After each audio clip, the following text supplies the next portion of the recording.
Hi, I'm Jessie Sage. This is another episode of When We're Not Hustling the After Party. We are talking about the episode with Amber Glow. I'm Ashley. I'm Jessie's bestie and assistant and artist, and I'm so happy to be here.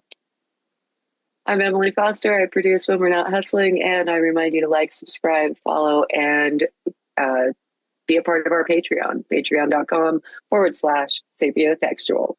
Thank you. Yeah, so Amber, I've been aware of Amber for a long time because when I was running Swap Pittsburgh, she was down in Florida running Swap, whatever their chapter was. I can't remember which one it was, but Okay. I knew she was down there doing that. And so she was doing activism at the time and followed some of my shows. And so this was the first time, though, that I got to talk to her. And she had so many important and interesting things to say, especially as we talk a lot about disability in the sex industry, but often when we're talking about disability, we're talking about invisible disabilities, like many of the sex workers that are working in the industry are doing it because of disability, but much of it is invisible. And for Amber, it is not invisible. And I think that that's another like super important perspective. So she talks a lot about being having like juvenile rheumatoid arthritis, which has contributed to some deformities, being 4'7", being legally blind, all of these things that make it much harder for her to work in general, but also harder for her to work in the sex industry. But at the same time, the sex industry kind of being the saving grace in her life. So I thought that all of the things that she had to say were so important about like what the industry can offer and how it varies in people's lives. Yeah, Yeah, it was a definitely. totally different like perspective on disability. Because I think about it in like the personal sense, being like a fat person who has I recently discovered that I have hypermobility, and that is gonna like ruin my life. But I really appreciated her perspective when it came to sex work because uh, she talks about like when she is with, someone who also has a disability, like they just try to figure it out Yeah. sometimes. And I was just like, man, that's the spirit. Like, really, it is. And I thought that was really beautiful. I think that was one thing that really stuck out to me. Um, and I think, with people who aren't disabled, if they encounter someone with a disability and they're doing this work, like, they probably wouldn't, maybe not all the time, have that kind of spirit about things, which is something that you guys talked about. Yeah. I also thought it was really great that she even, because because I am an eternal optimist and I like to see like the best in everything. And I even said, like, oh, that's to the same point that you're making. Oh, that's really great that you guys just like get in there and try to work it out. And I appreciated that she did give a little like pushback to that and said, yes, in the most ideal situation. The problem here, though, is that for a lot of, especially her disabled clients, who are maybe on like disability or who go through a tremendous effort to like have this experience, and it's not an experience that they can have very often, that the stakes are also really high, and that she's had to try to temper expectations of herself and not allow herself to be not to take it upon herself to try to give them like everything that they've imagined that they want. Right, That's right. not possible. And that was also a really important discussion, I think, about like what happens when the stakes are really high because it's because your clients are not flush with money because they have Right. mobility issues, because they don't have access to transportation, because they don't have any money, like that. I Yeah. think also an important thing to push back against. Yeah. I think the question of money came up with her more than with a lot of our guests, and in a very real way. I have some more invisible disabilities, but there is an aspect of, she discussed younger sex workers being like, well, just charge more. Yeah. Mm-hmm. Just like, and I really felt very deeply where she was like, yeah, they're and disabled, and that's not an option for me. Like, I can see if I was 23, sure. And I'm in a similar place with just taking freelance clients. It's like, yeah, I have to give this a little extra consideration because there's a lot less knocking my door down than there was when I was in my 30s, and that, and I think that there was a really real and grounded understanding of her clientele and of herself as a person that was helpful. More so than I think with some other sex workers, because she's really occupying an amazing freaking necessary. Our government should be paying her, amongst other folks. She should be making more than a lot of people, but she's doing this incredibly important role. But it's my husband's on disability. You get a fixed income. That's what you get, and it is not enough. I don't care where you live. It's not enough. It's not enough to live on. It's definitely not enough for extras. And it's definitely not enough for big extras like a couple hours of a sex worker without a ton of scraping and saving. So she's got people coming to her door that are like, this isn't just my expectation of sex, which is already hard because of my disabilities. It's also months of my life of eating less, of getting less, doing less. And every time I did that, I put this on you. I put a little more expectation on you.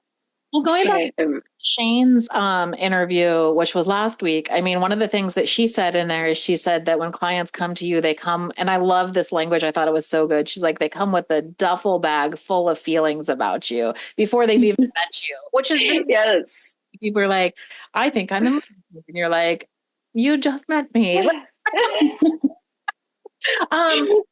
that. I'm in love with fictional characters too. Feelings. What Amber was talking about that's so important is that's a different duffel bag, with it's a maybe there's a few, maybe there's two duffel bags, right? Same duffel bag, and that negotiating what's in that duffel bag is just as hard, if not harder, than the other one. And and what we're talking about is like scarcity is people have a paucity of money, but also of human touch, and so the weightiness of those encounters becomes so much more. Right. It's not like a frivolous thing for these people. Like it's a necessity for human survival. On both ends, on Amber's end and on her client's end. And I remember her talking about having to take kind of run of the mill clients, so that she can see her disabled clients, right. And talking about with that, how she can't be picky. She said you can't be picky when you're not conventionally attractive. And the temperament of some of those clients are unsavory that she has to kind of deal with in order to survive, and also be able to see her disabled clients who she obviously cares very much about and cares about giving them an experience the best that she possibly can given whatever circumstance, so there's a lot of weightiness to this in her life, and it's not just any able-bodied young woman who talks about how she got into the business. This is real, the deepest parts of humanity that she is talking about. No, she talked about turning a client down and having to give it thought. She had to give this thought.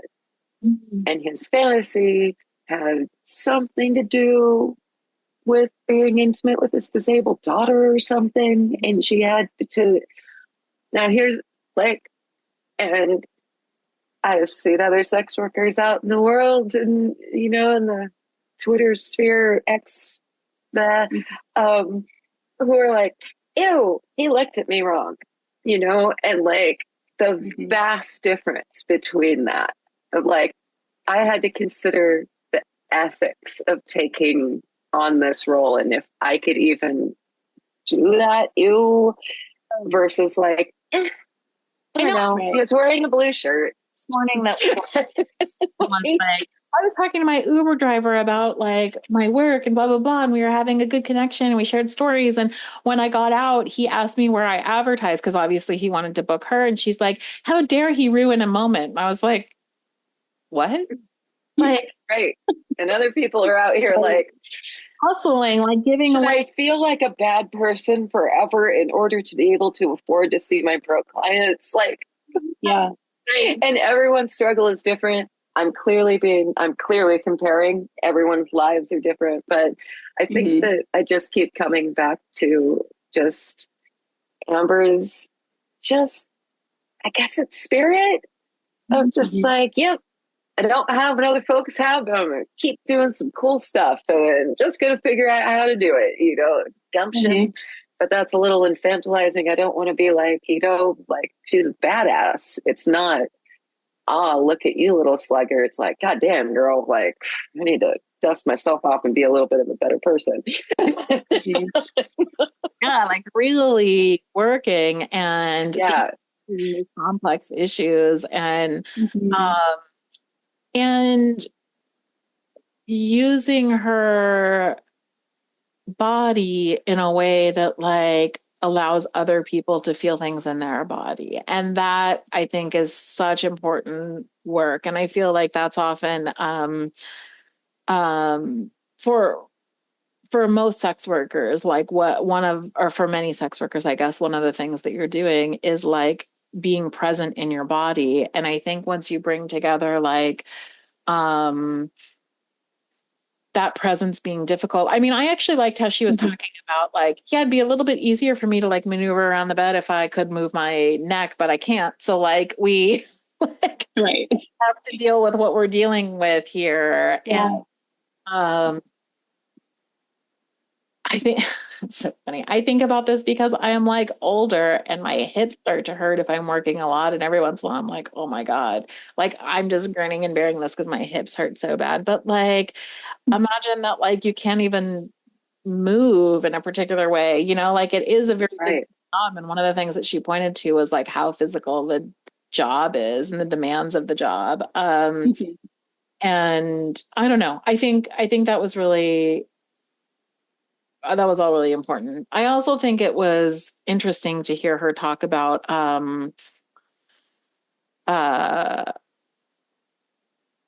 how important like her getting actually I want to go back to something else. One of the things that I loved is that she was coming out of a social work perspective where she was working in nursing homes and looking around at what people needed and suddenly thinking what this dude needs is a hand job. Like we don't need to give him another like bingo game or like whatever, you know?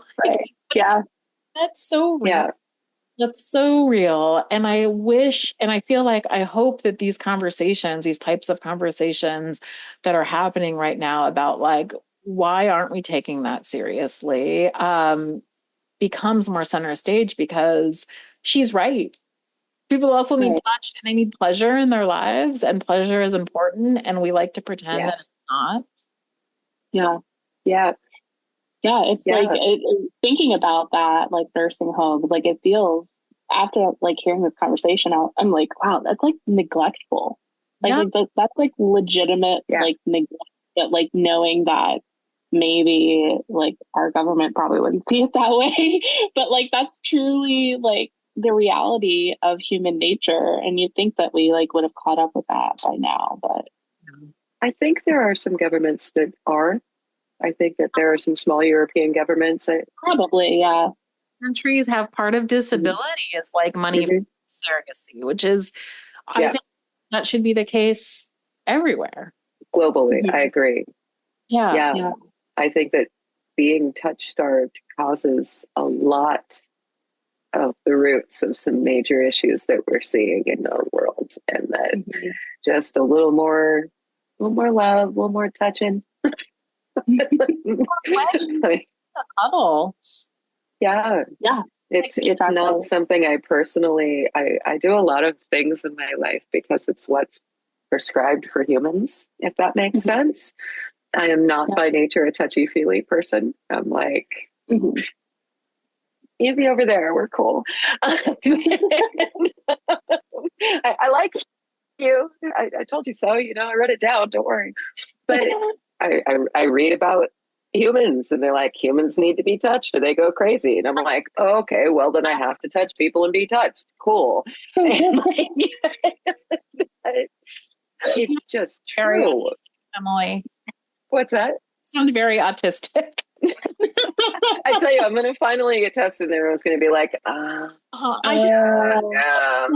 time with after parties, you were like, well, I got socialized in Hawaii, so no one believes me. It takes people who know autistic people who are like, no, you should check that out. Yeah. My sister is very, very similar, and she's autistic. She does not like to be touched. And sometimes she'll it's like she has to crank something, and so like a mechanism in her body to be able to do that. It takes work, but I also recognize that it's just a physical function of the body that I'm living in. Right. Touch is not esoteric. Like human need for connection and emotion is not something, if it happens, like, no, it's a physical need. Right. It's like hunger. Like you can think about whether or not you like food all you like, but you still have to eat. And even if you have an eating disorder and you hate food, you still have to eat. Exactly. So, okay, for whatever reason, I have a touching disorder, but I still have to touch. Like, that's just, okay. I love being touched. And I think that's one of the things that I love about my job is that, like, if people just pet me all the time, I would be like happy with that. So you're like a cat. I am like a cat. I'm a cat person. But yeah, I like being touched, but I understand that too. I can also like make sense of that. And and I think though, like every time I think about that, I think about the fact that like skin to skin contact is like the first experience that like babies like even want. Like when they're born, they can't regulate their own temperature, so they need to be placed on their mother's chest and belly, and like that they'll die without it. Yeah. That's what we still need. We still need that. Yeah.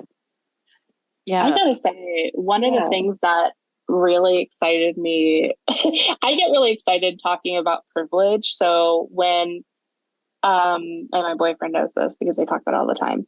When she was talking about people in like spirituality circles manifesting abundance for themselves, but like not considering that like they're just very privileged and like this is why they have this abundance in their life. So she talked about like thinking about manifesting abundance, but like being practical. I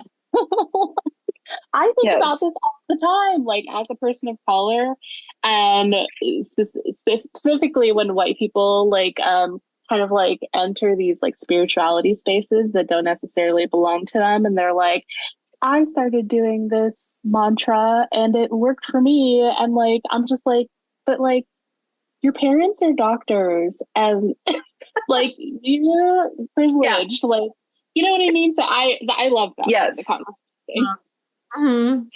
No, there's a cute meme that says, never ask a man his salary or a woman her age or an indie musician or a successful folk musician why their parents are blue in Wikipedia. It's like, yes. And for anyone who doesn't know, that just means that their parents have a link to another Wikipedia page, which means they are most likely famous or well-known or wealthy in some way, was able to influence. There are no famous folk musicians. There are the kids of famous people, and until they're like 100 years dead or something. I really feel that I am the result of privileged white women, and my mom was poor but still she had the privilege of being a person who could pick and choose what religion she wanted to raise her children as. Not everyone gets to do that. She got to do that, and it's endearing sometimes. I think at its best, it's endearing. In my observation of white women occupying spaces they were not necessarily in any fucking way supposed to be in. And at the worst, it is so reductive and rude and mean. And like, that spectrum is not a great one. Yeah, I love like Lost an Eye. I loved how she was like, no, Barbara, like you can't hurt yourself and go to the store. Spiritual awakening. I'm sorry. I can't stand for this. That was nuts. I was like, you know what? I can believe that somebody probably said that. I could believe that somebody probably said that's crazy to me. Like I honestly I think about, and honestly, people can do whatever they want to do. I don't get that pressed about it. I just personally, if I'm seeking spiritual services from somebody, I typically avoid life coaches named like Sarah on Instagram telling me how to live my life, because like obviously like when I seek therapists, when I seek a yoga instructor, I seek people of color, like people I can relate to. And I understand why white people seek white people, like you know what I mean? Sure. I know what, like but it is, I think it's an important conversation for people, just at the very least, if they're not going to change what they're doing, just to consider if they can do the things that they can do because of the position they occupy in life. Yeah. Right. I also have I don't been around a lot of spiritual people. Spiritual is the word. They're not religious. They're spiritual. A lot of people providing spiritual services, channelers and psychics and tarot readers and you name it. It all kind of feels like the same name for the same thing. I am a person who is going to help guide you through things, serving the same space as some therapists, not all, some sex workers even. It's just, but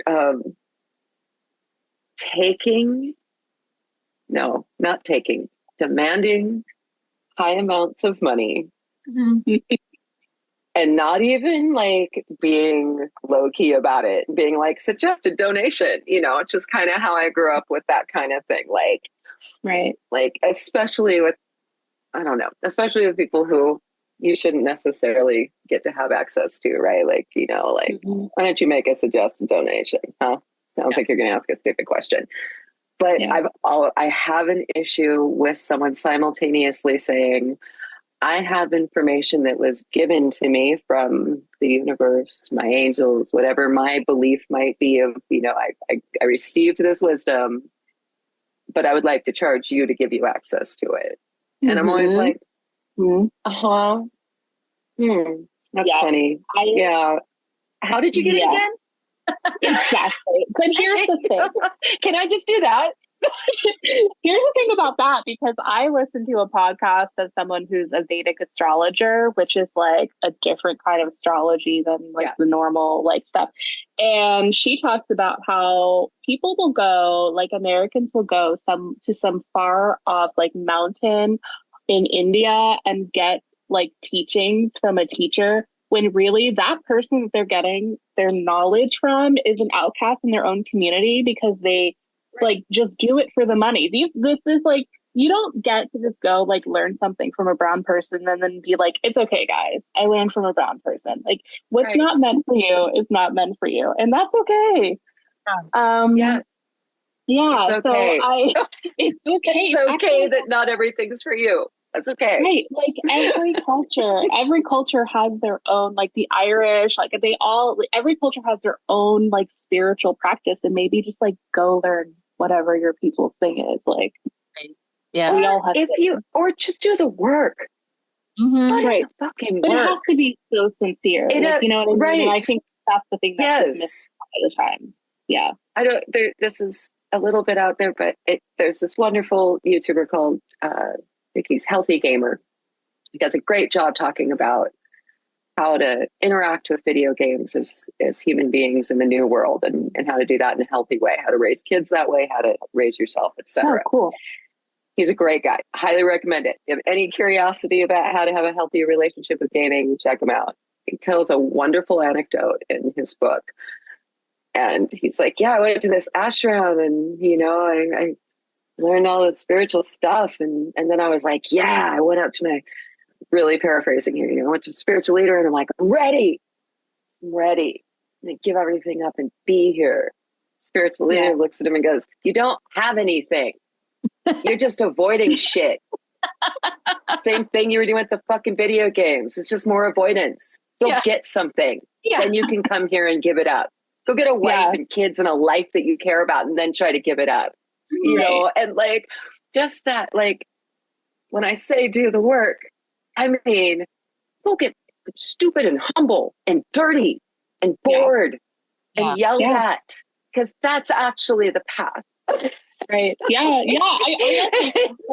And that's something that's so rare, that they'll do the work or that they understand the extractive kind of nature of what they're doing. Because I've been recently experimenting with mushrooms, and like I've learned about like the origin of like this one mushroom in like Honduras or Mexico, I'm not sure, but there's this woman who was like the guide for this stuff. I don't remember how many years ago, but she was like an old woman who gave all this knowledge to like this one scientist who happened to stumble upon her. And because he was like, hey, this woman has like this knowledge and these mushrooms, like her whole town got like overrun, and the people in the town like burned down her house because they saw her as the reason why like all these people were invading their land and taking all of their mushrooms. So there's like a lot of things to consider. Wow. Yeah. It's not clean and easy. Yeah. I think if there's one thing I have learned about magic in this world, it is hard earned. And by the time you get it, it is almost not worth what you have done to get there. That's the truth. And I classify magic as any great wisdom. You can get all the things. But if you think it's easy or you can buy it, that ain't it. Yeah, we're so busy searching for enlightenment through other people and other means instead of like looking inward, which is always the answer. It is always the answer. Always here. You brought it with you. We avoid ourselves so much. It's just how it works. Yeah. Absolute. I think that gave us all like so much fodder for thought, the way that she like walked us through that. And what make it into the episode, but what like I was like, oh damn, I didn't even know this, was at the end I was joking about like being a pillow princess, and I I did not know that came from like a woman who was just the origin is like that. It was like incestual too. Like her dad was abusing her, and she would just like have to lie there. Like, oh my God. And I was like, I didn't know that. I didn't know that was like came from like the pain and suffering of a disabled woman. Like, maybe I'll take that and I thought I'll find a different word. I thought it was bad for me to say that because you're not actually supposed to want to lie there and do nothing. Because people like frown upon that or something. but no, it's actually worse than that. That was interesting. Yeah, to think about like we get a lot of the stuff that we get. The things we just pass on without really thinking about. Right. And I think that Amber really reminded me, like, why don't you check it out? Where did it come from?